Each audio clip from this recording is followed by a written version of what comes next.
Bonsoir Mathieu, comment tu vas? Bien, bien. Mathieu va bien. Super bien. Donc, je vais commencer par souhaiter une bonne et heureuse année aux personnes qui nous suivent tout au long de l'année.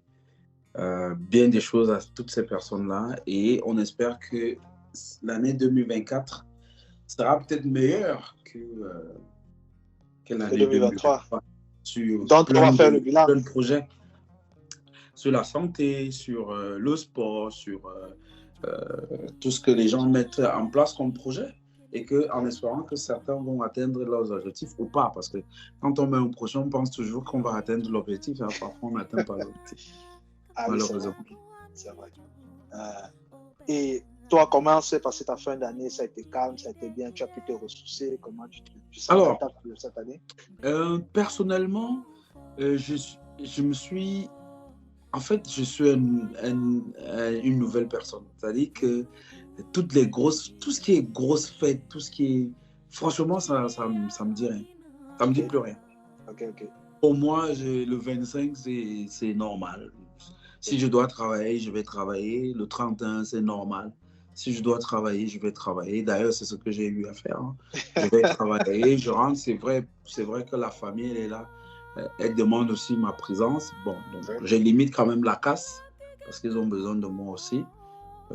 Mais sinon, j'ai passé comme normal, comme aujourd'hui. Aujourd'hui, j'ai traîné à gauche, à droite. Je suis allé donner des cours de judo. Et nous, c'est la reprise ici, ici en France. Enfin, ça dépend des zones. Mais notre zone a repris ce lundi-là. Donc, j'étais donné des cours. Et là, je fais un podcast. Voilà. Ça veut dire que tu dois beaucoup aimer de tes collègues parce que si un jour se demande qui peut les remplacer en période de fête, ils savent qu'ils peuvent compter sur toi. Ah, bon, sauf que comment dire, je travaille à mon compte maintenant. Okay. Maintenant, dans le judo, on va dire, je travaille pour une association avec des personnes, mais sinon, je n'ai plus ce type de soucis-là que les collègues veulent. Mais sinon, avant, il n'y avait pas de problème. Hein. Ok. Oui, si vous voulez un remplacement, je disais, hop. Je suis dispo. Ok. Donc, on est en début d'année, c'est l'heure du bilan. On a commencé un bilan il y a quelques semaines. On a essayé de façon superficielle d'aborder comment s'est passée la saison, les choses qu'on a aimées, les choses qu'on a moins aimées. Et puis, on s'est dit qu'il fallait faire quelque chose de consistant. On en a parlé lors du dernier randonnée. Et on a travaillé fort pour proposer quelque chose de vraiment bien à nos auditeurs, pour leur permettre de saisir est-ce qu'on progresse ou pas, et puis leur donner les éléments factuels. Donc, est-ce que tu peux me rappeler un peu ce dont on va parler aujourd'hui pour que les auditeurs soient bien, on va faire déjà un bilan.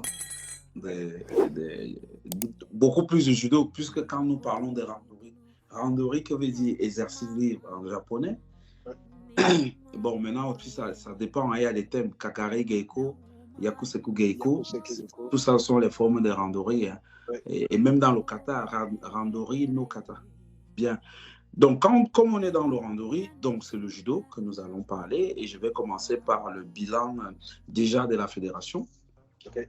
On pourra faire peut-être le bilan sur d'autres équipes. Ouais. Peut-être l'équipe de France, parce que je suis aussi un peu l'équipe de France. Peut-être l'équipe du Japon, parce que j'adore l'équipe du Japon. Ouais. L'équipe kazakh que je suis, parce que je me suis abonné sur TikTok, il y a une équipe, un entraîneur au Kazakhstan qui poste des vidéos sur TikTok et je vais souvent regarder. C'est intéressant hein, de regarder les vidéos d'entraînement, leur forme de corps, leur manière de faire. Ok. C'est bon ça. Donc, on va peut-être sans plus tarder, on va démarrer avec le bilan de la Fédé. Ok. Alors, avant de commencer le bilan de la Fédération 2023, on va commencer un petit crochet sur le bilan des Jeux Olympiques. De 2021 ou le bilan de la course à la qualification? Non, c'est juste un petit mot, hein, juste une parenthèse qu'on va refermer parce que bon, lorsque l'équipe en place aujourd'hui, le bureau exécutif aujourd'hui de la Fédération camerounaise de judo est arrivé, leur objectif qu'ils avaient fixé, c'était de qualifier 6 athlètes pour les Jeux olympiques. Et nous observons que jusqu'à aujourd'hui, cet objectif-là n'a pas encore été atteint. C'est-à-dire que 2016, 2020, et là, nous allons pour 2024. Ouais. Et je pense que cet objectif avait été mis en place parce que quand on prend les qualifications, quand on prend au niveau des Jeux olympiques, nouveau look avec les qualifications, parce qu'avant, les gens ne se qualifiaient pas vraiment. Les États amenaient les athlètes aux Jeux olympiques. Et après, petit à petit, les Jeux olympiques ont commencé à être sélectifs. Il fallait se qualifier, il faut marquer des points pour se qualifier. Sauf que en 2004, le Cameroun a réussi à qualifier pendant, c'est-à-dire que les périodes où on commence à faire les qualifs. Les qualifications compétitives, le processus de qualification. Parce qu'en plus, avant, tu qualifiais la catégorie. Tu qualifiais la catégorie, c'était même pas sûr, c'était pas sûr que c'est toi qui on a des exemples de gens qui ont qualifié la catégorie finalement qui n'y sont pas partis. Qui ne sont pas partis, exactement. Et c'est quelqu'un d'autre qui les a remplacés. Et c'est quelqu'un d'autre qui est parti. On va revenir par exemple sur les Jeux de 2000, c'était 2000 à Sydney. Je pense, oui. C'est Geneviève Ngaonana qui qualifie les moins de 52 kilos. Oui. Par contre, c'était Geneviève qui étant partie de l'équipe, c'est Isseng Abolo qui l'a remplacé. Qui l'a remplacé au pied levé. Voilà. Donc, en 2004, par contre, on se qualifiait déjà individuellement. Et le Cameroun a eu 4 athlètes qui se sont qualifiés. Jean-Claude Cameroun, Vondetoga Bernard, Moussima Ewane et la 4e, Melapin Rostan. Oui. Donc, quand l'équipe actuelle arrive, je pense que c'est un challenge. Et c'est très bien, c'est bien de dire que bon, ils avaient eu 4 qualifiés, nous, on est capable de qualifier 6. Maintenant, la question est de savoir, est-ce qu'on avait les capacités de qualifier 6? Si on me pose la question à moi, qui donne mon avis, qui ne reste que mon avis, je pense qu'on a largement, on avait là un petit peu moins, mais à ce moment-là, on avait du potentiel pour qualifier 6 pour les Jeux olympiques. Bon. Là, tu parles de quelle période? De 2013 à quelle année? De 2013 à 2024. Ok. Tu veux dire en cumulé ou chaque Olympiade? Tu dis? Tu dis le nombre de qualifiés en cumulé? Non, chaque Olympiade. Chaque Olympiade. Oui, chaque Olympiade. Bon, moi, je ne suis pas aussi confiant que toi. D'ailleurs, j'ai écrit un article qui traitait de l'affaire il y a quelques années, il y a un peu moins de 10 ans. Mm-hmm. Chaque place olympique, surtout depuis le format 2008, je veux même dire depuis le format 2012, parce que, comme tu as dit, il y a eu une mutation du processus de qualification. En 2004, les qualifications deviennent nominatives et il y a une sélection qui se fait au niveau des confédérations. Donc, on prend les 3 meilleurs de chaque continent, et puis après, on complète en prenant des invités. On fait comme ça jusqu'en 2012. Pour les Jeux de Londres, on arrête ce processus. On crée maintenant la ranking list. Il y a eu un changement de paradigme à partir de la ranking list. À partir de la ranking list, les qualifications sont devenues extrêmement chères. Et maintenant, à partir de la ranking list, on s'est rendu compte que la qualification devenait beaucoup plus coûteuse parce que ça privilégiait d'abord, parce que quand la ranking list a été mise en place, le plus gros du circuit c'était en Europe, ça privilégiait d'abord ceux qui sont capables de se déplacer en Europe. Ensuite, ceux qui sont capables, qui ont suffisamment de moyens pour aller dans les gros tournois. Et donc, pour les Africains, c'était compliqué. Toi et moi, on connaît tellement de situations d'athlètes qui ne sont pas allés à un tournoi parce qu'ils n'ont pas pu avoir le visa. Donc, je pensais que... Et l'autre chose, on en a parlé lors de l'un de nos rencontres. Nos équipes actuellement ont une capacité de focus qui est quand même limitée. On n'arrive pas, peut-être parce qu'on ne sait pas quoi faire, mais on n'arrive pas à traiter un groupe de plus de 4 athlètes de très haut niveau. Je veux dire, à chaque fois, on commence l'Olympiade avec un gros bassin, mais on termine toujours avec à peu près 3-4 personnes, pas plus. Voilà, donc, c'est là où... J'ai toujours pensé qu'une autre capacité maximale de qualification, maximale, ça en allant du principe qu'on a toutes les facilitations au niveau des ministères de tutelle, du comité national olympique, ça serait 4 personnes. Et avec le format actuel, je pense que c'est de moins en moins possible. C'est tout. Bon, mais si nous, gars, si on énumère les athlètes qu'on pouvait avoir 6. En termes maintenant de bassin, oui. Maintenant, en termes de bassin, en termes de bassin, naturellement, les Camerounais sont forts dans, j'ai envie de dire, dans 3 catégories. On va dire 4 catégories, pour être sincère. On est historiquement fort dans les moins de 100. C'est une catégorie où on a toujours eu de la facilité à produire des champions. On est historiquement fort dans les 70, les 78 et les 78. C'est les 3 catégories chez les femmes où on a historiquement... Ça fait déjà combien de catégories là? Ça fait 4. Ça fait 4, oui. 4, maintenant, on a une catégorie dans laquelle on est souvent performant, mais on n'a pas une grosse consistance, c'est les 50 000. Donc, je pense que sur ces 4 catégories, on pouvait faire quelque chose. Si on était capable de... Mais tu as enlevé les 60 kilos. Non, on n'a pas une grosse école de 60 kilos. Parce que... Non, mais attends, toi tu parles de quelle Olympiade? Tu parles de 2024 ou de 2020? Même non, je regarde même, disons, les 20 dernières années. Disons les 20 dernières années. Je crois que le dernier moins de 60 qui, sur le plan mondial, avait un peu de consistance, c'était Tchala. Voilà. Avant Tchala, pourquoi tu le sous-estimes? Pourquoi tu le sous-estimes? Pour moi, il est parmi les 6. Oui, sauf que comme notre capacité de gestion, ce n'est pas une capacité, ce n'est pas qu'on nous impose ça. C'est qu'au fil du temps, je me rends compte qu'on n'arrive pas à gérer plus de 4 gros athlètes. J'ai dit ça, on arrive à faire. On a dû sacrifier Tchala. Dans les faits, c'est ce qui s'est passé. Si tu regardes de 2000, parce que Tchala, sa dernière Olympiade, c'était 2020, les Jeux Olympiques, c'était 2021. Si tu regardes de 2017 à 2021, tu te rends compte que numériquement, on a lésé Tchala. On a numériquement lésé parce que quand tu regardes, comment est-ce que tu sais qu'on n'a pas lésé un athlète? Tu regardes les bourses qu'on a données. On a pu trouver un système pour gérer 2 athlètes. On avait Sofina à moins de 78, une ancienne moins de 70. On avait la Bala Vanessa qui, elle, se gérait déjà.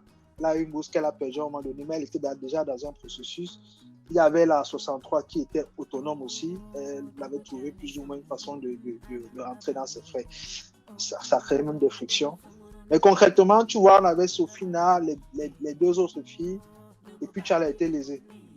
Et donc, à chaque fois, il était comme un complément. Ce qui fait que dans beaucoup de tournois, il ne se retrouvait pas dans les tournois. Dans certains grands chaînes, il ne partait pas parce qu'à la fin, il était question de quoi? De trouver un billet d'avion pour le faire voyager à peu près partout. Il n'y avait pas d'argent pour lui. Les autres, on pouvait parce qu'elles avaient des bourses. Les autres, on pouvait parce qu'elles étaient capables de préfinancer et puis on les remboursait. Donc, ce qui fait que finalement...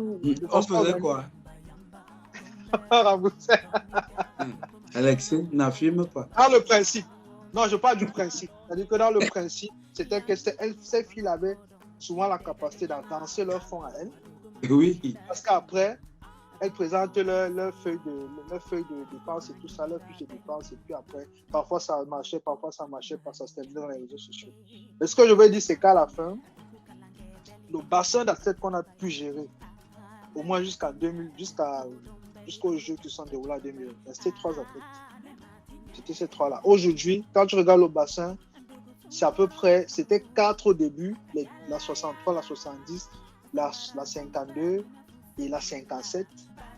La 57 a sauté plus ou moins, la 78 est entrée, mais c'est plus ou moins ces 4-là, c'est pas plus. C'est-à-dire que les athlètes que tu prends, tu finances, on a cette capacité qui est limitée là, ce qui fait que 6 athlètes par Olympiade, moi je pense que c'est se prendre plus beau qu'on se prend. Après, il faut voir est-ce que c'est un discours politique ou est-ce que c'est un discours technique. C'est un discours technique. Bon, c'était un discours politique, mais je pense que dans la technique, c'était possible. C'était possible parce que dans l'équipe masculine, tu avais donc déjà le moins de 100. Bon, après, il faut qu'on s'attende sur ce que tu n'entends pas possible. Est-ce qu'en termes de bassin d'athlètes, est-ce que c'est possible? On peut qualifier une équipe de 14 en termes de bassin d'athlètes, c'est-à-dire en termes de nombre d'athlètes que tu peux, la densité qu'on peut développer. En termes de capacité d'organisation, est-ce qu'on peut le faire? C'est là où je suis passionné. C'est là où on a tout. C'est ça. Au niveau oui, sur ce point-là, tu as tout à fait raison parce que nous avons beaucoup de problèmes au niveau de l'organisation. Nous n'anticipons pas beaucoup, nous ne prévoyons pas à l'avance. Mais je pense que si on prévoit à l'avance, le judo camerounais est capable. Il y a cette possibilité. Oui. Moi, je pense, même jusqu'à maintenant, je pense encore fondamentalement que nous avons des capacités. Mais pour atteindre cet objectif, nous devons nous organiser, nous devons anticiper, nous devons prévoir. Comme tu as dit, c'est des athlètes qu'on discute d'abord avec eux avant. On leur dit voilà le projet. Qu'est-ce que vous pensez? Et quand on discute pas seulement avec des athlètes. On discute avec leur entourage. On discute avec les coachs, on discute avec les parents, parce que la plupart, c'est des jeunes. Et on voit donc quels sont les moyens, comment on fait, comment on s'organise pour que ces gens-là, parce qu'on sait qu'on a 4 ans, bon, allez, 3 ans. Donc ça va demander une certaine, de fournir une certaine énergie pendant ces 3 ans-là. Est-ce que nous avons, gars, on pense toujours qu'on n'a pas, on pense toujours que l'État, que ce soit l'État, que ce soit la collectivité, que ce soit même la FIGE aide. Oui, on a le bassin, on a un ensemble de ressources. Maintenant, ce qui fait en sorte que les ressources plus le bassin produisent des résultats, c'est l'organisation, c'est les stratégies. Exactement. C'est là où on est fait. C'est là où on est fait. Je vais te dire par exemple qu'on a beaucoup de tournois qu'on rate parce que les consulats ne sont pas au Cameroun et qu'on a une incapacité à anticiper qui fait qu'on ne peut pas y aller. Pour aller en Croatie, tu ne peux pas prendre le visa au Cameroun. Tu dois prendre le visa dans un consulat qui est au Nigeria. Mm-hmm. Donc si tu as un tournoi à Zagreb qui peut te qualifier, qui peut te donner beaucoup de points, tu ne peux pas y aller simplement parce qu'on n'a pas trouvé une façon de discuter avec le consulat de Croatie qui est au Nigeria, de faire en sorte qu'on puisse envoyer les gars une seule fois là-bas, comme on collecte leurs identités et tout. Plus tard, quand on veut faire la délivrance des documents consulaires, qu'on soit capable de dire qu'on fait l'entretien comme ça. Et c'est des choses qui se gèrent dans d'autres pays qui sont un peu plus organisés. Donc, on a cette incapacité-là.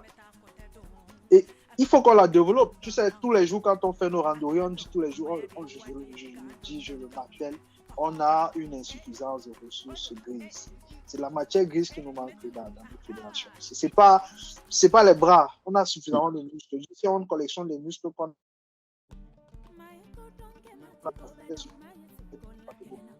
c'est la matière grise qui nous manque, cette capacité à faire transformer les ressources en résultats. Parce qu'on est dans un domaine compétitif et la compétition, c'est la guerre. Et la guerre, c'est le cerveau, c'est pas les bras. Tout à fait. Donc, voilà. Alors, les six qu'on a promis, pour moi, ça reste une promesse politique. Peut-être pour catalyser les efforts, peut-être pour faire en sorte que les gens embarquent dans le projet, mais en l'état, quand je dis en l'état, c'est pas le bassin, mais c'est notre organisation. On n'est pas capable. Et ça va être de plus en plus difficile parce que les autres s'organisent mieux. Voilà la Guinée. Il y a 10 ans, dans la liste des qualifiés, tu n'allais pas mettre les Guinéens, les Togolais et tout ça parce que non, tu sais que c'est des pays où le judo était quasiment inexistant. Aujourd'hui, tu dois compter sur eux. Ils ont commencé à développer une capacité à faire des trucs. Les Congolais peuvent aller donner des contrats à des expatriés, faire des choses qui font qu'ils réduisent cette portion de places qui sont disponibles. Ça va devenir de plus en plus cher. Donc, c'était le petit encart pour commencer. Le petit encart a mis un peu long. Mais je te laisse continuer avec le bilan de la fédération. Je vais mettre un petit PowerPoint que tu m'as envoyé tantôt. Ouais, parce que ça va nous aider. Le deuxième point, c'était quoi? Bien, le climat social voilà. et l'environnement du Cameroun. Tiens, le climat social, c'est mon avis que je donne. Et je trouve que dans le climat social, c'est vraiment, le climat est délétère. De ma vision, de mon côté à moi. Peut-être que les autres qui sont en face, ils voient les choses sûrement différemment que moi. Il y a énormément d'intimidation. Au point où le judoka, qu'est-ce qu'il crée aujourd'hui? Il crée la lâcheté. C'est-à-dire qu'il sera incapable de donner son opinion parce qu'il appréhende que s'il donne son opinion, derrière, il y aura les intimidations, il y aura les menaces, il y aura le chantage. Du coup, tu vois, par exemple, une assemblée générale ordinaire, comment une assemblée peut se passer où des gens ne posent pas de questions? Ok. C'est une question qu'il faut se poser. Tu ne peux pas réunir une trentaine de personnes. Personne ne pose la question que, mais attendez, on est en train de faire une assemblée générale. On ne parle du dojo national. On met en avant Déjà, on commence par le Covid. Le Covid-19 en 2023 n'est plus d'actualité vraiment. Oui, donc, au niveau des organisations, bon, c'est quand même... Honnêtement, on est presque tous passés à autre chose. Je pense que... Voilà, d'où sort encore le Covid-19. Ensuite, on parle du dojo national et on ne parle pas de son titre foncier. Ensuite, on parle des charges. C'est-à-dire que la Fédération camerounaise de judo a un siège, n'est-ce pas? Oui. Qui est à soi. Donc, on nous parle des charges sans énumérer en détail quelles sont les charges que la trésorerie assume. Oui. Et il y a un autre bureau qui est dans un club à Bastos. Okay. Et ce bureau-là aussi a des charges. Mais attends, ce que tu es en train de me dire, c'est que... Vous ne posez pas des questions. Attends, ce que tu me dis, c'est que il y a un dojo national qu'on a construit.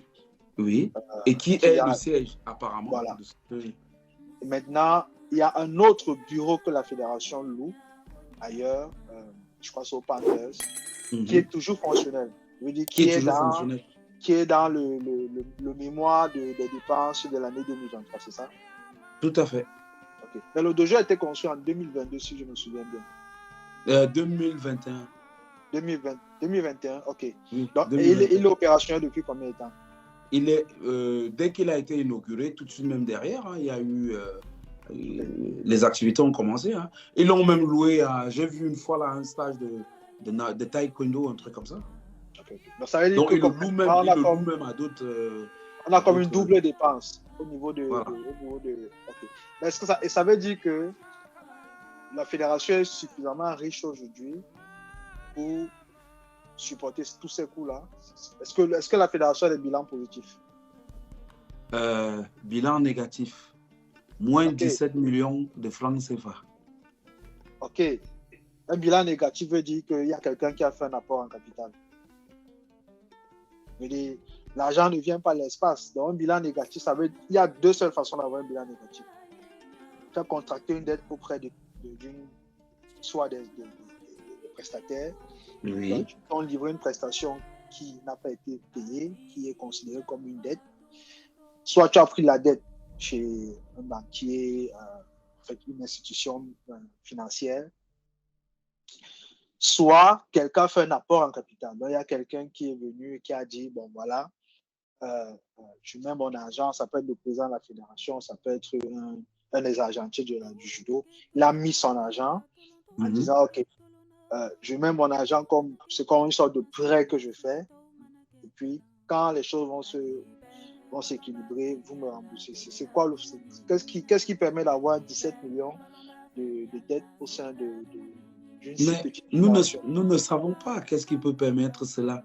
On voit des dépenses. Ensuite, dans ce bilan, il y a des éléments qui n'apparaissent pas. Okay. Et qu'on ne respecte même pas les statuts de la FIGE. Il faut savoir que quand la FIGE fait un apport, cet apport-là doit être indiqué dans le bilan. Donc, absolument. Il n'y a pas l'apport de la FIGE, il n'y a pas l'apport du MINSEP, sachant que le MINSEP finance les compétitions comme le championnat d'Afrique. Le dernier championnat d'Afrique, ils étaient assez nombreux, ceux qui ont participé à cette compétition. Ça veut dire que le MINSEP, quelque part, a mis la main dans la poche. On ne nous a pas parlé de ce montant. Les Jeux de la question, bon, pour le ministère, j'ai une question. Oui. Parce que, dans mes souvenirs, le ministère finance les activités fédérales pour les tournois où l'équipe nationale est engagée. Parce que, d'un point de vue légal, l'équipe nationale, c'est la propriété de l'État. Tout à fait. La question est la suivante. Est-ce que les dépenses qui sont faites pour tout ce qui est lié à une mobilisation de l'équipe nationale, est-ce que ça rentre dans la comptabilité de la fédération? Est-ce que la fédération a le droit même de le mettre dans sa comptabilité? Non, je pense qu'il devrait mettre cela dans la comptabilité de la Fédé, puisque ce sont des fonds qu'ils reçoivent. Oui, mais c'est des fonds qu'ils reçoivent uniques, parce que quand on est dans une situation comme celle-là, la fédération devient administrateur de ces fonds-là. Elle n'est pas décisionnaire. Dans son rôle, c'est simplement de prendre cet argent et de réaliser les objets, la raison pour laquelle on a fourni et d'en faire un rapport. Est-ce que ces deux comptabilités peuvent se mélanger? Bon, d'accord. Prenons même le cas de ce que tu es en train de dire, qu'ils ne mettent même pas ça dans leur comptabilité. Mais à titre d'information, ils devraient quand même dire à l'Assemblée générale combien ils ont reçu du ministère. On doit faire quand même une transparence là-dessus. Même si ça ne rentre pas dans leur compte. Prenons ce cas-là, que ça ne rentre pas dans leur compte. Ça doit quand même être indiqué. Oui, maintenant, pour quel intérêt? Parce que finalement, c'est comme... Il faut donner l'information à l'Assemblée générale que voilà, nous avons amené l'équipe nationale du Cameroun à telle compétition et nous avons dépensé tant, financé par le ministère, même si ça ne rentre pas dans le cadre du bilan financier. OK. Mais une autre chose, la FIGE l'indique dans ses statuts que lorsqu'ils font l'apport, ça doit apparaître sur le bilan financier, par exemple. Oui, pour la FIGE, c'est autre chose, parce que la FIGE c'est un partenaire institutionnel, c'est elle qui nous donne même l'agrément pour pouvoir faire les tournois et tout ça. Je suis d'accord que tout ce que la FIGE nous envoie, en argent, en matériel, doit être comptabilisé, doit être déclaré, et on doit même pouvoir justifier qu'on a fait ce qu'il fallait faire et leur envoyer un justificatif et expliquer à nos administrateurs que voici ce qui s'est passé. Je suis absolument d'accord. Ben, on a pris en charge des conteneurs qui sont arrivés. Ces conteneurs avec quoi? Pratiquement plus de 2 millions pour des conteneurs, des douaniers. C'est le matériel, il venait d'où? Oui, parce que si on déclare qu'on a dépensé pour dédouaner quelque chose, il faut bien qu'on explique ce qu'on a dédouané. Est-ce que c'était... Bon, alors, comment on peut donc faire une assemblée générale dont les gens ne posent pas de questions? Je ne sais pas, peut-être que finalement, c'était comme ça. Hein. Il y a un gros problème. Hein, peut-être qu'ils ont besoin d'un randori pour s'exprimer, mais je trouve ça quand même bizarre que tu aies autant d'administrateurs aussi intelligents et que finalement, aucun d'eux n'arrive à challenger le rapport. Quoique le rapport est souvent envoyé un peu avant. Et puis, tu as aussi parlé du rapport technique, pour dire un peu les choses qui, d'un point de vue technique, tu as parlé des commissions de grade, Newaza. Est-ce que tu peux nous en dire un peu plus? Alors, sur le rapport technique, qu'est-ce que je voulais dire? Bon, c'est ce que, comment dire, tu m'as montré un peu un bilan sur quelques années. Donc, ce bilan-là montre un peu comment techniquement, à l'international, comment le judo camerounais se porte bien. Parce que quand tu vois que en 2023, il y a combien? 11 médailles d'or, j'ai vu là, si je ne me trompe pas. Oui, je peux le présenter. Voilà, donc ce bilan technique-là, quand on le présente comme ça, tu as l'impression qu'effectivement, le judo camerounais se porte très bien sur le plan international. Oui. Pour nos auditeurs, là, c'est une petite page qu'on a faite parce qu'on a travaillé un peu fort. C'est l'évolution des médailles. Maintenant, c'est une évolution des médailles. Après, on a les pincettes parce qu'il peut y avoir une ou deux médailles qui est manquante. On s'appuie essentiellement sur le site internet Judo Bias. Judo Bias, c'est la base de données mondiale de judo qui recense depuis 2009 les performances. Ils ont fait un travail d'histoire pour essayer de compléter les informations qui manquaient avant 2009. Mais ce n'est pas fiable. C'est à partir de 2009 que c'est plus ou moins fiable, que le taux d'exactitude est quand même extrêmement élevé. Et on voit que donc, depuis 2009, en termes de médailles d'or, la tendance est quand même haussière, avec un trou, on a eu quelques trous quand même, avec 2018, ça a été un trou, ça a été une période très, très difficile. 2022, ça a été un trou. Bizarre parce que moi, je m'attendais à ce que 2020 soit une période difficile pour les médailles d'or. Non, c'est plutôt 2022. Après, ça peut s'expliquer par le fait que notre principal pourvoyeur d'or, c'était Bala Vanessa, et que justement en 2022, c'est l'année où elle a fait je crois qu'elle a définitivement raccroché en 2021 après les Jeux Olympiques. Donc Mais après, 2022, c'est l'année post-Mala Vanessa. Je crois que ça s'explique pourquoi on a eu un tel creux. Mais 2021, on est passé d'une médaille d'or à 11 médailles d'or. Donc finalement, il y a eu comme un rebond. Donc on espère que ça montre qu'il y a une relève qui commence à performer. voilà, c'est de ça que je parle. Ça montre qu'il y a une relève. Mais cette relève-là, à quel niveau? C'est Au ça. niveau africain, au niveau Cameroun, à quel niveau? Exactement. Parce que ça, c'est un bon outil hein, qui nous dit que oui, on a eu 11 médailles d'or à l'international. On peut se targuer que oui, c'est du bon, n'est-ce pas? Mais quand tu regardes, ce sont des compétitions de quel niveau? Parce que si on a 11 médailles d'or entre les jeux de la francophonie, entre les championnats African Open, les championnats d'Afrique junior, pardon, autant pour moi, voilà. junior. En 2023, Oui. c'est 11 médailles d'or, Voilà. 0 médaille continentale, 10 médailles dans les Continental Open, 1 médaille dans les autres événements. Voilà, tu as donc vu 10 médailles. Les autres événements, ce sont les Jeux de la francophonie. Voilà, 10 médailles dans le Continental Open. Tu vois donc. Oui. Donc, si on compare avec une autre année qui était statistiquement intéressante, on va regarder quelle année, par exemple 2020, où on a aussi fait 11 médailles.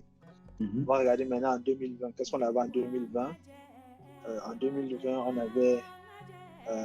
on avait une médaille continentale et 10 Continental Open. Donc, on va se dire que la différence entre les deux, c'est qu'on avait une championne d'Afrique en 2020 comparativement à 2021. Mais 2023. Tu vois, ça vient même de nous donner même encore une. Ça veut dire qu'on est en stabilité, on n'a pas remonté, puisqu'on est resté sur 11. Oui. Ça veut surtout dire que le niveau du judo camerounais, c'est le niveau continental open. C'est plus ou moins là qu'on est. Si tu veux, on va regarder un autre pays qui peut nous inspirer. On va regarder. Prends le Maroc, s'il te plaît. Voilà, prenons le Maroc, Morocco. Ok. Donc, prenons le Maroc, par exemple, en 2020. Okay. Donc, en 2020, c'est pareil que nous. Un champion d'Afrique, c'est tout bon. On a eu 10 Continental Open, et c'est un champion d'Afrique, point final. À tout ce qu'ils ont eu comme médaille d'or. 2021, 4 champions d'Afrique, 3 Continental Open. 2022, un champion d'Afrique, un Continental Open. Ça a repiqué. 2023, 2 champions d'Afrique, 7 Continental Open et 6 autres événements. Qu'est-ce que c'est? Les Jeux arabes et puis la francophonie. Donc, on voit que le Maroc n'est pas très différent de nous, mais ils ont une consistance au niveau des champions d'Afrique. Chaque 2 ans, au moins, ils en produisent un. En fait, j'ai l'impression que c'est chaque année qu'ils en produisent un. Voilà, au moins un. Ils ont des périodes pics comme 2021, l'année olympique, où ils ont fait 4. Je crois qu'ils ont vraiment bien programmé ça. Je vais regarder une autre année olympique pour voir est-ce que c'est pareil. En 2016, ils en ont fait 2 et un seul Continental Open. Donc, on va se dire qu'un pays comme le Maroc est quand même plus performant que nous, beaucoup même. On va peut-être regarder un autre pays comme l'Algérie.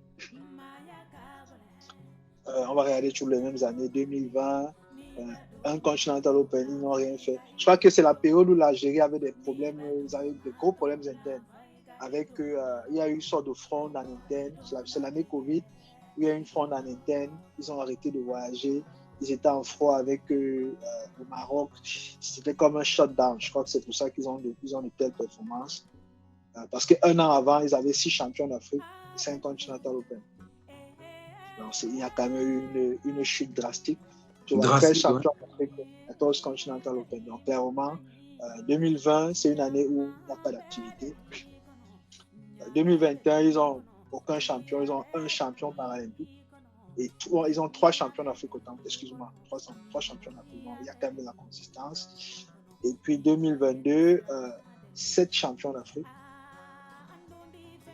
9 Continental Open et puis des Jeux méditerranéens, des Jeux 2023, 3 champions d'Afrique, des Jeux arabes à foison, et puis 9 Continental Open, surtout ceux d'Alger et de Tunis. Donc, clairement, on est différent du Maroc et de l'Algérie. On est un pays, on est au niveau Continental Open, parce que c'est de temps en temps, on fait des champions d'Afrique, mais c'est vraiment des événements rares. C'est comme des aberrations.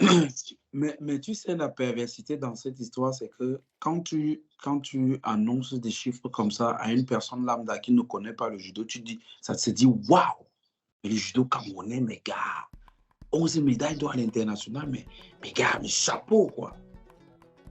Oui, sauf qu'il faut savoir que, comme on a montré tout à l'heure, à chaque fois, c'est 10 médailles dans les continentales. Les continentales, c'est le plus gros paquet, c'est ce qu'on fait à Yaoundé, l'Open de Yaoundé, fin d'année. Et puis, je crois qu'on a souvent des médailles à Dakar, essentiellement. Si tu veux, on regarde. Donc, concrètement, c'est comme si on avait de temps en temps des champions d'Afrique, très rarement. Et ensuite, les autres fois, on a un tournoi à Yaoundé qu'on fait, c'est comme un tournoi local où on a beaucoup d'athlètes locaux. On a parfois des catégories où il y a plus de judokas camerounais que toute autre nationalité. Et ça compte. Donc, c'est pas... Prenons par exemple 2023, on a fait 11 médailles. Dans les Continental Open, sur les 10 médailles qu'on a eues, il y en a 3 à Yaoundé, 2 à Dakar, 2 à Niamey, 2 à Abidjan et 1 à Luanda, en Angola. Donc il y a Cameroun, Sénégal, Niger, Côte d'Ivoire et Angola. Et quand on regarde même les pourvoyeurs de médailles, tu as Djengue qui en a donné 1, 2, 3, 4, 5. Djengue seul a fait 50% de ses performances. En dehors de Djengue, tu as Baba qui en a donné aussi 2. Et puis tu as Etoa Biok qui en a donné 2. Et puis tu as Tamazan. Donc il y a 4 pourvoyeurs de médailles sur ces 10 médailles d'or. Djengue qui fait 50% des médailles. Baba Macha qui en fait 2 sur 10, donc 20%. Etoa Biok qui en fait 2 sur 10, 20%. Et puis Tamazan qui a fait 1%. Voilà la répartition. Georgie a 50%, Baba 50%, Etoa 50%, Tamazan 10%. Sur les 10 médailles. Mais ce sont les Continental Open qu'on fait principalement. Et si tu regardes maintenant en 2020, on avait aussi fait 11. Tu regardes maintenant, qu'est-ce qu'ils ont donné les 10 médailles en Continental Open, c'est essentiellement Yaoundé Open. Avec cette fois 10 médailles différents. Tu as Taguen Blaise en 81, Tchala en 60, Djengue encore en 78, Haré en 70, Etoa en 63, Kumbala en 57, Baba en 52, Omba Fouda en moins de 100, Dior en moins de 73 et puis Alima Fouda en moins de 66. Donc c'est ça, on est une nation, c'est notre niveau moyen là-bas. Notre niveau moyen, notre niveau moyen, c'est ça, ce sont les Open. Oui, mais sauf que c'est un niveau moyen qu'on présente aujourd'hui comme étant le top. C'est ça qui est gênant. Bon, après, ça dépend. Étant le top de, comment dire, des performances. Tu sais, on a fait, j'ai reçu, il y a quelque temps, j'ai reçu le classement des fédérations sportives au Cameroun. Et tu sais qu'après la fédération de foot, c'est le judo. Hein. Oui. Tu imagines? Oui, c'est une bonne chose en soi. Je suis de cette école qui veut que en dehors du judo, on met de l'emphase sur ce qu'on réalise. C'est une très bonne chose. Quand on va se balader, si par exemple on est dans un environnement avec tous les sports confondus, on doit dire que les 11 médailles, là, on doit me faire croire que c'est comme des médailles mondiales, tu vois. Mais maintenant, quand on est entre nous, on doit se dire la vérité. C'est mon école de pensée. C'est que quand on est dehors, bon, on fait un peu le bluff et tout ça. Mais quand on s'assoit maintenant, tout le monde va se dire la vérité que bon, là, concrètement, sportivement, on est une petite nation de judo. Parce que on connaît les échelles des compétitions en judo. Tout au sommet, on a les championnats du monde, les Jeux Olympiques, chaque 4 ans. En dessous des Jeux Olympiques, on a, j'ai envie de dire, c'est plus ou moins même niveau, les championnats du monde et les masters. Oui. Même niveau parce que les masters, c'est vraiment c'est la crème de la crème. Mais je dirais même que le master est au-dessus parce qu'il est sélectif, le master. Oui, mais après, il est sélectif, certes, mais finalement aussi, il est, dans un certain sens, il est moins difficile. Parce que tu ne vas pas faire un tournoi avec 7 combats, par exemple. À moins 73, tu ne vas pas faire un tournoi avec 8 combats. Ce que tu peux facilement faire dans un championnat du monde. Parce que si, par exemple, tu n'es pas tête de série, tu vas te taper premier combat jusqu'à et puis te retrouver à faire des quarts de finale comme 6e combat. Ça arrive. Parce qu'il y a des catégories qui sont très chargées en 73. Donc, c'est pour ça que je les mets comme au même niveau. Maintenant, en termes de prestige, le championnat du monde, c'est un championnat du monde, ça, le titre championnat du monde, ça a un prestige quand même historiquement plus intéressant, mais je pense que sportivement, ils sont au même niveau. Et puis en dessous, maintenant, tu as les grands chelems. En dessous des grands chelems, tu as les grands prix. En dessous des grands prix, tu as les coupes continentales. Et maintenant, les championnats continentaux, si on devait les mettre comme équivalence avec quelque chose, je te dirais qu'ils sont au niveau des coupes continentales. Ça a l'air bizarre parce que quand on regarde les points, ça donne 7 fois plus de points. Les championnats, quand tu es champion d'Afrique, je pense que c'est 750 points. 700 points. 750 ou 700 points. Je crois que c'est 700 points. Oui. Donc, quand tu es champion, quand tu gagnes un Open, c'est 100 points. Mais, en termes d'adversité, pour les Africains, pas pour tous les continents, mais pour les Africains, tu as finalement moins d'adversité dans un championnat d'Afrique parce que c'est un bassin réduit que d'adversité dans un Open. Dans un Open, tu peux te retrouver avec un Brésilien qui a un mal de points, qui vient un peu compléter. Tu peux te retrouver avec un Georgien qui se rend compte qu'il a 100 points de challenger son vis-à-vis dans le même pays ou un autre Européen. Donc, tu peux te retrouver avec des surprises comme ça, des grosses têtes. Championnat d'Afrique, tu n'auras pas de grosses têtes, ce sont les mêmes gars. Or, dans ton Open, généralement, tu as les mêmes grosses têtes africaines qui seront là, du moins pour les Open qu'on connaît dans Dakar, et puis les autres Open étant un peu moins médiatisés.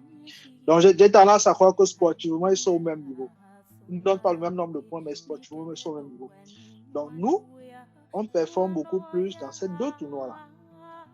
Donc, c'est là que nous sommes. C'est notre niveau. Et je pense qu'on l'a accepté. Parce que quand on communique en interne dans le monde judo, quand on performe là-bas, on est bien heureux, on casse le champagne, c'est la fête. Ben, sauf que nous autres, nous sommes un peu tristes. Oui. Parce qu'on pense que oui. C'est un bien grand mot. Hein. C'est un bien grand mot. Non, moi je suis... On trouve que c'est dommage en fait. C'est dommage qu'on se le dise. Non, moi je suis triste, j'assume ce mot. Pourquoi je suis triste? Parce que notre génération était déjà à ce niveau. Et le sens de progresser ou d'évoluer, le sens même que nous soyons là, c'est que la génération d'après soit à un niveau plus élevé. Tout à fait. Si la génération d'après fait pareil que nous, je pense qu'on a un souci. Il faut que la génération d'après step up. Notre génération faisait des campagnes avec 2 champions d'Afrique. Je ne sais pas si on a eu une campagne avec plus de 2 champions d'Afrique. Non. Donc, on veut que... C'est rare. C'est très rare. Ça n'a jamais été. Je dis rare, non, ça n'a jamais été. Voilà. On veut arriver à recommencer à faire des champions d'Afrique. C'est déjà le minimum. Et ensuite, pouvoir faire des campagnes avec 3 champions d'Afrique. C'est ça qu'on veut. C'est pour ça c'est ça, exactement. Nos cadets fassent mieux que nous. C'est pour ça qu'on est en droit d'être triste. Je pense qu'on sous-performe compte tenu du bassin. On a un matériau qui peut être mieux utilisé. Et ça me permet de présenter quelque chose aux gens. C'est que actuellement, je vais essayer de présenter les quelques statistiques qu'on a faites ensemble. Actuellement, dans le classement mondial, j'ai fait un récapitulatif c'est sur Excel, tout le monde te fait ça. Ah d'accord, c'est ça que je n'arrivais pas à ouvrir en fait. Donc, Dans le monde, j'ai regardé les continents qui ont le plus de top 10. Et le continent qui a le plus de top 10, c'est la Confédération européenne, puis asiatique. La Confédération européenne a 83 top 10, donc de premier à deuxième sur le ranking mondial. Ensuite, tu as les Asiatiques qui ont... Ça, c'est à la fin de l'année 2023. C'est pas 2024, on parle de 2023. Et puis, après les Asiatiques, tu as les Américains dans l'Amérique du Nord, Amérique du Sud, Amérique centrale mélangés, ils ont fait un truc là. Et ensuite, tu as la Confédération océanienne. Donc, les Océaniens, je parle des Océaniens, les gens peuvent croire que je parle du Kazakhstan. Non, les Océaniens, c'est les îles Samoa, l'Australie, la Nouvelle-Zélande. C'est des pays où je ne sais même pas s'il y a 3-4 judokas. Les gars ont 2 top 10. Il y a 0 top 10 en Afrique. 0 top 10 en Afrique. 31 décembre 2023. Zéro top 10. Je ne parle pas je dis pas des premiers mondiaux. Je dis top 10 donc de quelqu'un qui cassait les 0. 0 top 10. Il y en a 2 en Océanie. 2. Mais là, tu parles de 2023. Reviens un peu sur 2022. On peut? Oh non, ça va être compliqué parce que pour 2022, il fallait que je charge. Non, ça va. Non, parce que je pense que 2022, il y avait la Tunisienne Niel et Mbala Vanessa. Okay, bon, tu vois à quel niveau on est situé. Hein. Voilà. Maintenant, j'ai aussi fait un petit truc là, un petit comparateur pour voir c'est quoi l'efficacité des pays en termes de points. C'est quoi le concept? C'est un concept que j'ai créé. C'est pas facile, c'est pas difficile à créer, c'est très simple. C'est simplement, j'ai regardé le nombre d'athlètes qu'il y a dans un pays, donc le nombre d'athlètes de ce pays dans la ranking list, comparativement au nombre de points cumulés que ce pays a. Oui. Ça permet de savoir tous ces gens qui sont dans la ranking, est-ce qu'ils font quelque chose? Ça permet de placer les pays qui sont bien. Par exemple, en Amérique, on a un pays qui est très performant comme le Venezuela, qui a 16 athlètes dans la ranking et qui a un cumulé à 10 454 points. Donc, ils ont une efficacité de 653. Donc, chaque gars qu'ils ont mis dans la ranking fait le job. C'est des snipers. On a le Brésil qui a 136 athlètes et c'est le top 1. 136 athlètes et qui te fait 90 000 points dans la ranking list. Donc, chaque athlète te produit en moins 665 points. Chaque athlète.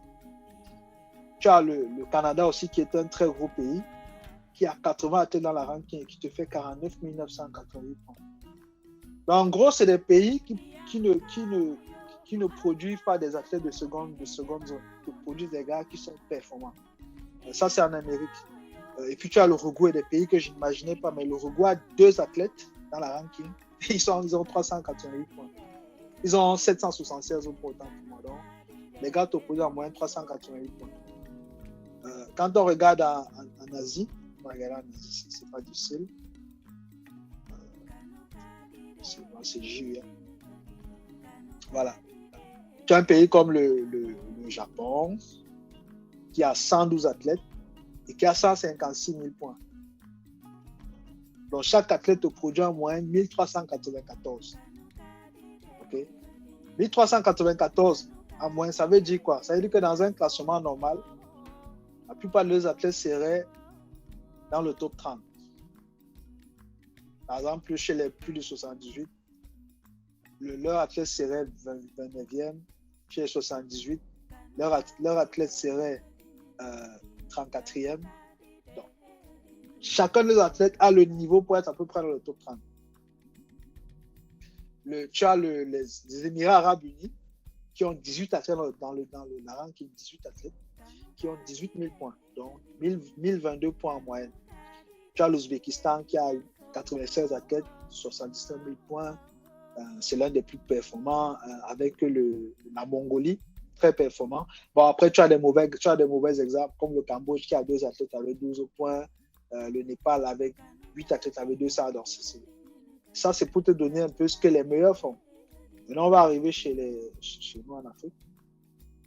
Tu as les meilleurs en Afrique, ça va te surprendre, la Zambie. Quoi? La Zambie, c'est la plus performante. 2 athlètes, 1683 points. Donc, ils ont sorti un commando de 2 gars ou 2 filles font le job. Après la Zambie, le deuxième, c'est la Guinée. La Guinée qui a 7 athlètes et qui cumule 4000 points. Après la Guinée, qui a 579 de score moyen, tu as comme troisième la Guinée-Bissau. Dans l'autre, c'était la Guinée équatoriale. Le troisième, c'est la Guinée-Bissau, à 514. Donc, ils ont 2 athlètes qui font tous les deux 1024 points, 1028 points. Ensuite, tu as dans le Maroc, qui a 31 athlètes pour 15 000 points. Ensuite, après le Maroc, tu as l'Égypte, 19 athlètes pour 8 000 points, etc., etc. Le Cameroun est situé où? Le Cameroun a 65 athlètes pour 84 000 points. OK? C'est-à-dire que le Cameroun, par exemple, qui a 129 de score en moyenne, est derrière le Burundi, est derrière la Gambie, est derrière le Cap-Vert, est derrière le Gabon, est derrière Madagascar, est derrière l'île Maurice, derrière la Guinée, bien sûr, derrière l'Afrique du Sud, derrière la Côte d'Ivoire, derrière l'Égypte, derrière l'Angola, derrière l'Algérie, le Maroc, la Tunisie, derrière le Sénégal, devant le Rwanda, devant le Tchad, derrière Djibouti et le Bénin. Ça, c'est en termes d'efficacité dans la ranking. Okay. Donc, pour dire, les athlètes que vous produisez, est-ce que vous produisez un athlète en moyenne, est-ce que vos athlètes produisent beaucoup de points? Donc, ça vous permet, ça c'est un indicateur qui permet de savoir la qualité de la formation. Tout à fait. Donc, voilà ce combat. On n'a pas trop de raison d'être triomphant parce que, honnêtement, on est même derrière la Côte d'Ivoire. Donc, c'est à peu près ça. Et puis, il y a d'autres statistiques pour voir un peu comment est-ce qu'on évolue dans le temps. On voit par exemple que ça, c'est notre ranking list. On a un ranking list quand même avec pas mal d'athlètes, à peu près, je crois que tout à l'heure, on va rester plus de 80 athlètes, je crois à peu près. Et puis, l'évolution de nos participations. Donc, on voit clairement qu'on a de plus en plus de participants à des tournois. Donc, en gris, c'est la somme des hommes et des femmes. Donc, on voit que on a plus d'hommes, c'est bizarre, mais dans les tournois, on a plus d'hommes engagés que de femmes. Pourtant, quand on voit les performances, on performe mieux chez les femmes que les hommes. Mais en termes de volume de participation, on a plus d'hommes que de femmes. Avec un cas unique en 2018-2019, où on a eu plus de femmes, dont les femmes étaient soit supérieures, c'était supérieur aux hommes. Mais pour les autres années, c'est toujours les hommes qui sont plus représentés dans nos délégations. Et puis ça évolue. Donc, on a en 2023, on avait 163 participations en cumulé. Donc, ça évolue vraiment. Ça évolue beaucoup vite, beaucoup. On voit qu'en 2020, ça a chuté, c'est normal, c'est l'année Covid. 2021, c'est l'année olympique. Et ça, c'est aussi un truc que j'ai remarqué. On ne voyage pas beaucoup les années olympiques. En termes de participation, ça monte toujours et puis ça chute l'année olympique. Ça veut dire que concrètement, on a une structure sportive qui, l'année olympique, baisse les bras. Ou disons, pas baisse les bras, mais l'année olympique, on arrête d'investir sur les autres, on se concentre sur ceux qui, selon nous, sont déjà qualifiés. Ils ne sont pas nombreux, donc les participations baissent drastiquement. Puis en termes d'évolution de performance, donc on a les médailles qui évoluent. Donc, comme tout à l'heure, on montrait les médailles d'or avec un pic en 2020 et en 2023, 11 médailles d'or. Dans les autres couleurs de médailles, on a une certaine stabilité en argent, avec une grosse évolution en 2023. On a atteint, je pense, 17 médailles d'argent. On a 16 médailles d'argent, autant pour moi. On a une certaine stabilité. En termes de bronze, ça monte, ça descend, mais là maintenant, c'est en train de monter, avec 17 médailles en 2023. Et puis en termes de... Non, ça, c'est les 5e places. En bronze, plutôt, on a eu beaucoup. C'est monté, c'est redescendu, puis ça recommence à monter. Donc, depuis 2020, le nombre de médailles de bronze qu'on a est en constante évolution, avec un pic à 26 médailles de bronze en 2023. C'est notre maximum sur les 10 dernières années, au moins. Et puis les 5e, 7e places, bon, clairement, c'est un peu aléatoire, on va dire ça comme ça. Mais toutes ces valeurs sont toutes positives, donc toutes les pentes sont positives pour la dernière année. Pour dire que depuis 2022, on est quand même dans une tendance haussière. Ça veut dire que le judo s'améliore. Donc, 2023 comparativement à 2022, ça s'améliore. Et peut-être c'est aussi parce qu'on a d'autres tournois comme les Open, comme le Niger, parce que maintenant, depuis 2022, je crois même depuis 2023, on a les Open de Niamey au Niger, de Luanda en Angola, de Dakar, on avait déjà Dakar et Yaoundé, on a aussi Abidjan. Donc, on a quand même un portefeuille de tournois qui s'est élargi. C'est une bonne nouvelle. Ça veut dire que ça donne aussi plus de chances aux Africains et aux Camerounais d'engranger des points, de faire la formation et consorts. Et j'ai aussi sorti une petite statistique pour savoir est-ce que finalement les médailles qu'on a sont représentatives du nombre de personnes qu'on accrédite dans les participations. Bon, on voit que pour les médailles d'or, effectivement, c'est la même tendance. Donc, il y a une corrélation entre les médailles et le nombre de personnes qu'on accrédite. Pour les médailles d'argent, c'est pareil. Pour les médailles d'argent, c'est pareil, avec une certaine stabilité. Pour les médailles de bronze, c'est pareil. Donc, ça veut dire concrètement que les courbes montrent que plus on va engager d'enfants, plus on a des chances de faire des médailles. Donc, probablement, il faut qu'on engage plus. Mais après, il faut maintenant prendre ça avec les pincettes parce que d'un autre côté, quand on regarde un peu je vais revenir à l'autre statistique qu'on avait. Quand on regarde le nombre de personnes qu'on a dans la ranking list, on se rend compte que le Cameroun, c'est aussi l'un des pays le plus athlètes dans la ranking list. Donc concrètement, on engage quand même beaucoup de personnes, mais derrière, les résultats ne sont pas comme ceux à quoi on s'attend. Donc ces statistiques montrent que on a quand même beaucoup d'enfants dans la ranking et on produit peu. Je pense que ça veut dire qu'on participe principalement à des petits tournois.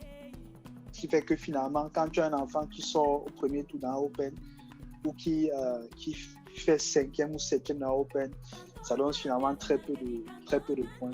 Ce qui explique qu'au final, le bassin de points que le Cameroun a est quand même petit par rapport aux autres. Le Cameroun à lui seul est à 8000 points. L'Angola a 9000 points.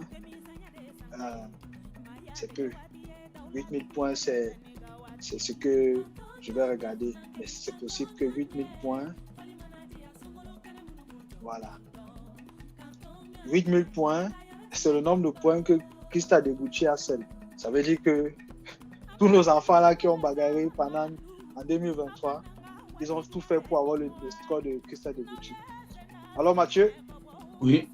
Donc, voilà un peu les petites statistiques qu'on avait pour nos auditeurs, pour leur dire un peu voilà comment les choses se passent.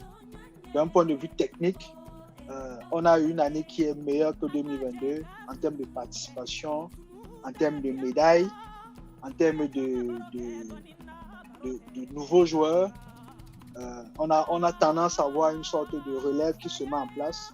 Mais ce qu'on constate aussi, c'est que finalement, on est un pays de niveau open. Donc, est-ce que c'est ce qu'on veut? Est-ce qu'on peut viser 6 qualifications olympiques si on est un pays de open? La question est ouverte. Donc maintenant, je te laisse continuer à présenter le bilan parce qu'il y avait des éléments que tu n'avais pas présenté. Je te laisse continuer cette partie-là.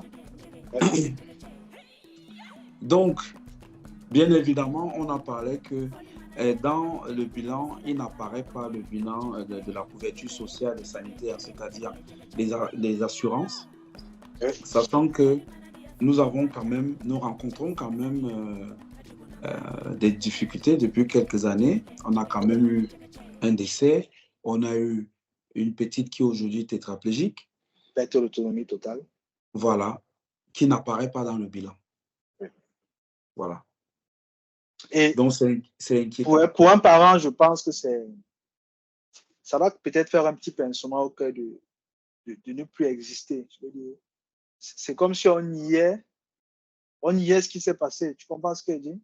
Exactement. Je sais pas comment. Ah non, ça, on met ça, on balaye, on casse sous la table. Il ne faut pas qu'on parle de ça. Il faut qu'on accepte. Il faut qu'on accepte pour trouver des solutions par rapport à ça. Et on doit assumer nos responsabilités. Oui, absolument, absolument.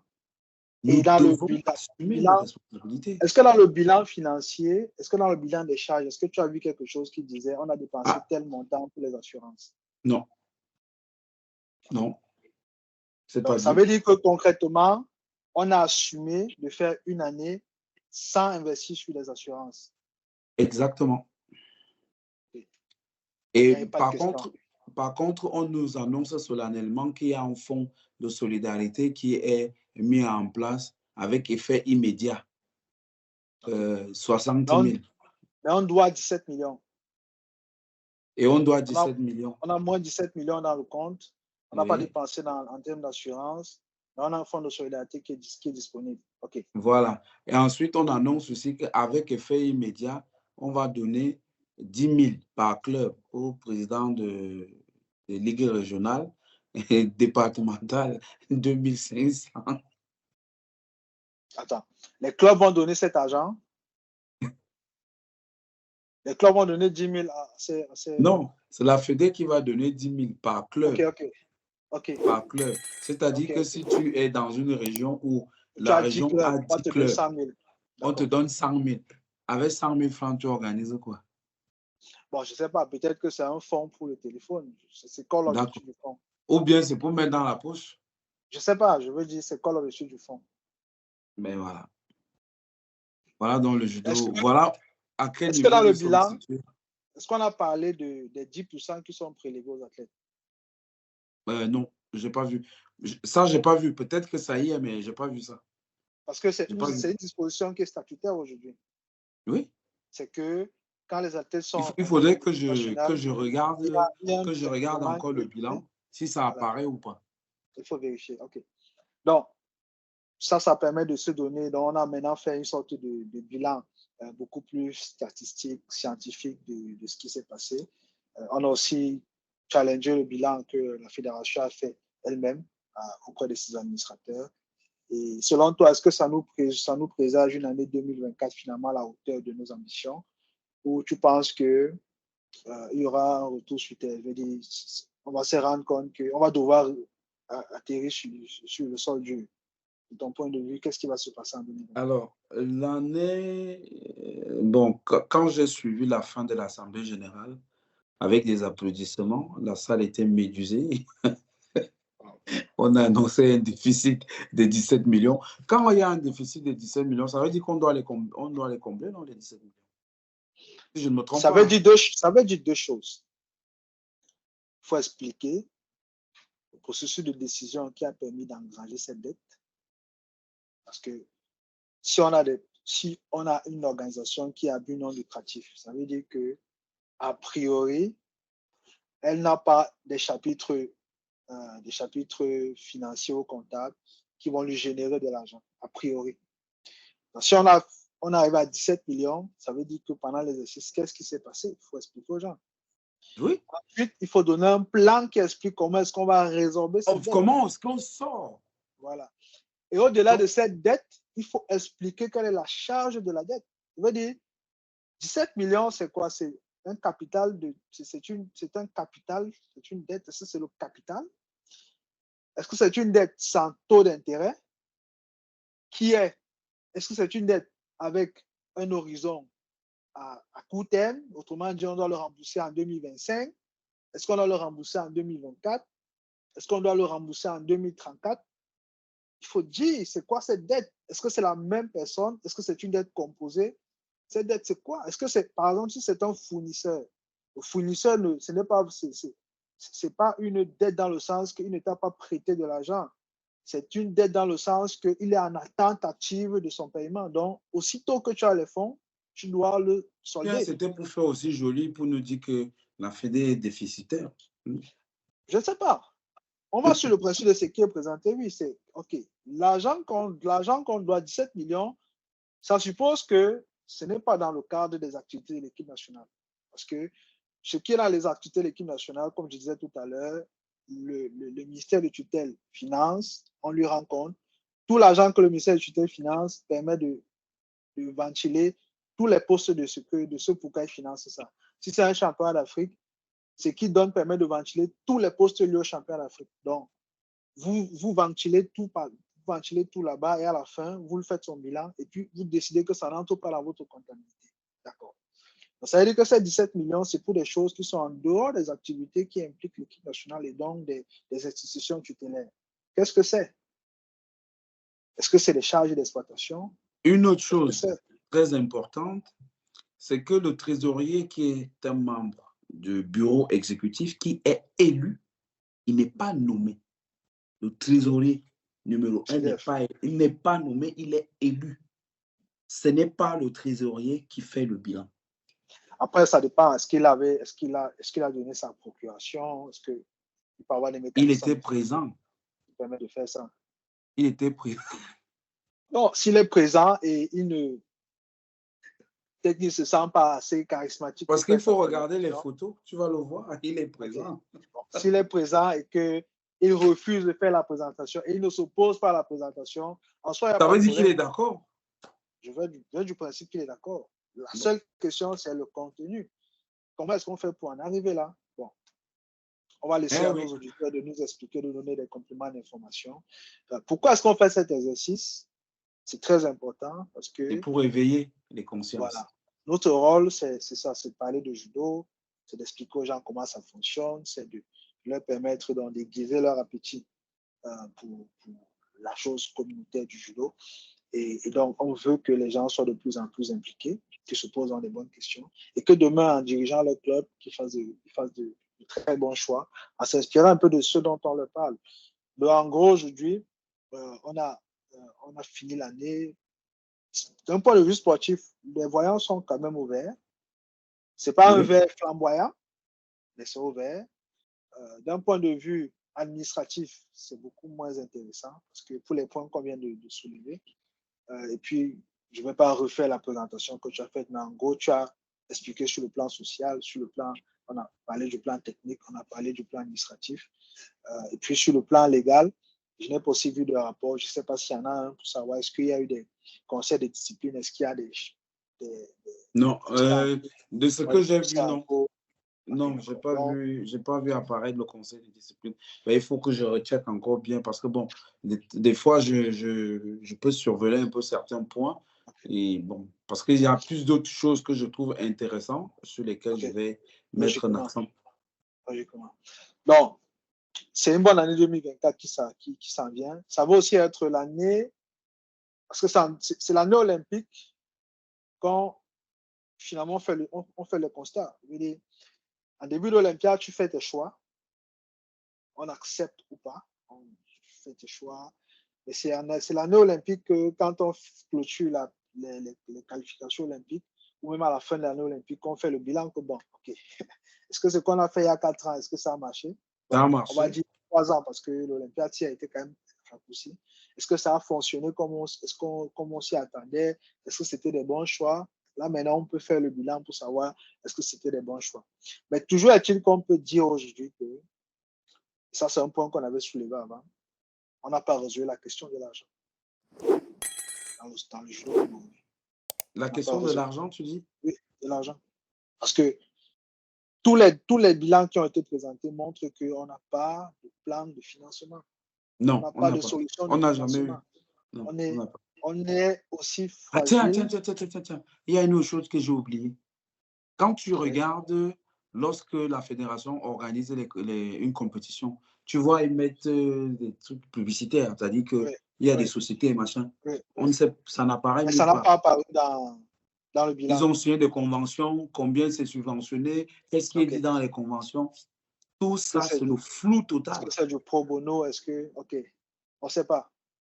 OK. Donc, c'est ça. Donc, finalement, sur ce qui est présenté, on est toujours à la rue. Peut-être que la chose qui est différente avec les anciennes administrations, c'est qu'on a une capacité d'endettement qui est supérieure à la leur, parce que les anciennes administrations, finalement, ne trouvaient pas beaucoup d'argent, mais ne s'endettaient pas aussi beaucoup. Là, on réussit à faire des choses, mais on s'endette beaucoup. 17 millions pour une fédération. Dans les dernières statistiques, c'était combien d'athlètes? 1000 athlètes? 1000 licenciés, à peu près? 1111. Voilà. Donc, on est parti de, je crois, 900 à 1111 et je crois 68 clubs. Donc, ça veut dire que théoriquement, chaque licencié traîne avec lui une dette de 17 000. C'est à peu près ça. Si on repartit la dette sur les licenciés. Donc, on peut s'améliorer.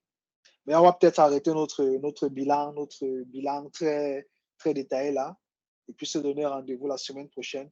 Là, on va commencer à parler des thèmes un peu plus gais et on va aller regarder les prochains tournois. Donc, un grand merci à toi, Mathieu. Oui, il y a le grand slam qui arrive. Ah. Ouais. Le grand slam de Paris. C'est l'ouverture de saison. Le slam où les Africains performent le moins bien, pour une raison qui est toute bête, c'est qu'on ne sait pas faire nos calendriers par rapport à ça. Peut-être qu'on ne veut pas faire. Pourtant, c'est l'un des slams les moins chers pour les Africains. Quand tu as parlé de ça, tu parlais du Cameroun? Non, les Africains en général. Pas le Cameroun. Ah, en général, ok. En général. Le Cameroun, je vais te dire, le Cameroun a du mal à participer. Si c'est le Cameroun, je te dirais que c'est déjà parce que notre calendrier est bizarre. Nous, on est en ouverture de saison en février, alors qu'ils ont ouvert la saison en octobre-novembre. Exactement. Et le calendrier fait tout. Le calendrier sportif fait tout. Et on n'est pas obligé de mélanger le calendrier sportif et le calendrier administratif. C'est souvent une erreur de croire que tous les calendriers doivent se confondre. Non. On peut bien clôturer les activités administratives du 31 décembre en commençant le 1er janvier. Mais il n'est pas dit que la saison sportive s'achève le 31 décembre. Ce n'est absolument dit nulle part. Surtout que tu vas au championnat d'Afrique, en avril, mars. Voilà. Mais comment toi tu fais donc pour démarrer ta saison en février? Donc voilà. Un grand merci, Mathieu. On laisse ça à la DTN. D'accord. Porte-toi bien. Sayonara.